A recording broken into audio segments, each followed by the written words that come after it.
Okay, so let me give you a leadership test.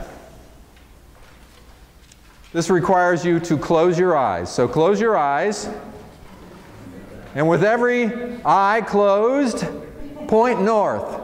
Hold your hand straight out and point north. And once you point north, now keep your hand right where it is and look around the room. Okay.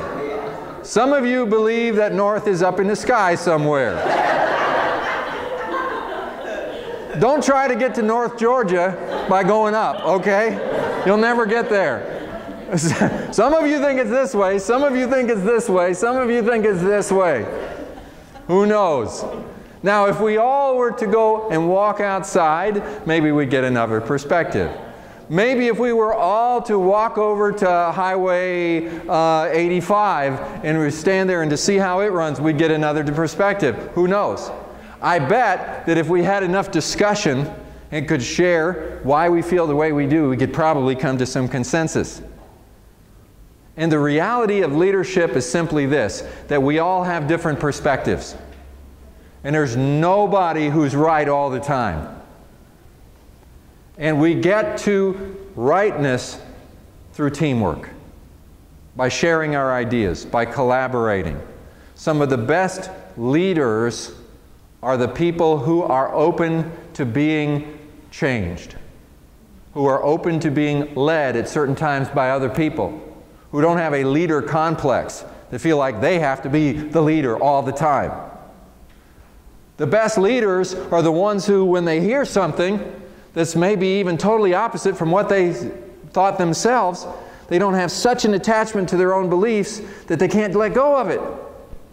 You know, so it's interesting when you listen to some of the old stories and fables and things like that. If you go into this, back in the monarchies when there were kings and so forth in kingdoms, you read about kings who had irreversible decisions. That is, once the king made a decision, it couldn't be reversed.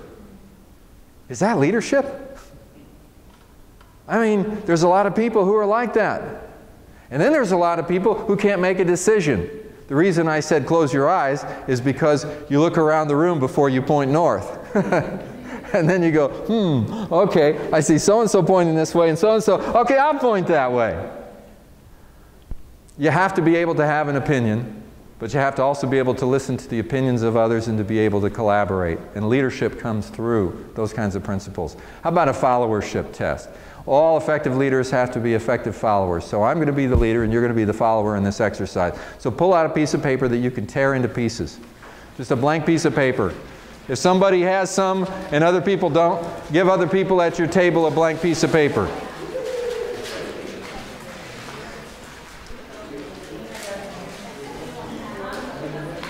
All right, so if everybody has a blank piece of paper that you can tear up, hold it above your head so you cannot see the piece of paper. All right, now I want you to very quickly, we're going to go through this, I'm going to give you instructions very quickly, all together. We'll see if you're a follower. Fold it in half.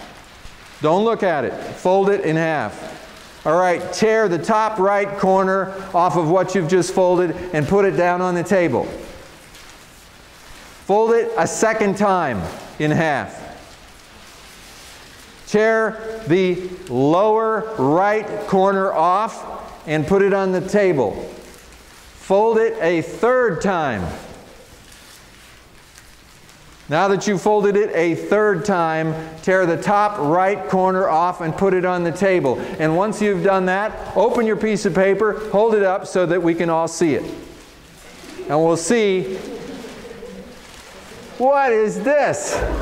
What is this? Yours looks like a Halloween mask. Totally inconsistent. Big hole in the middle over there. But, you know, totally, what is the matter with you people? Can't you follow instructions? 3 holes right in the center. Were you not listening to my instructions? Okay. Why did we not have consistency? Why were they inconsistent? Why don't they all look alike? Somebody tell me. Somebody tell me. Okay, so Tim says we all responded to the directions differently. I'm looking for consistency. Why didn't I get it? I'm the leader. Why didn't I ensure consistency? How could I have ensured consistency? Okay, I could have shown you. I could have actually demonstrated. How else could I have ensured consistency? Specifically said fold it in half vertically or okay. Okay, so unclear instructions. level of understanding's got to be there. Level of understanding. I'm going so quickly. Some people may understand, other people may not. There was no feedback. It was one way.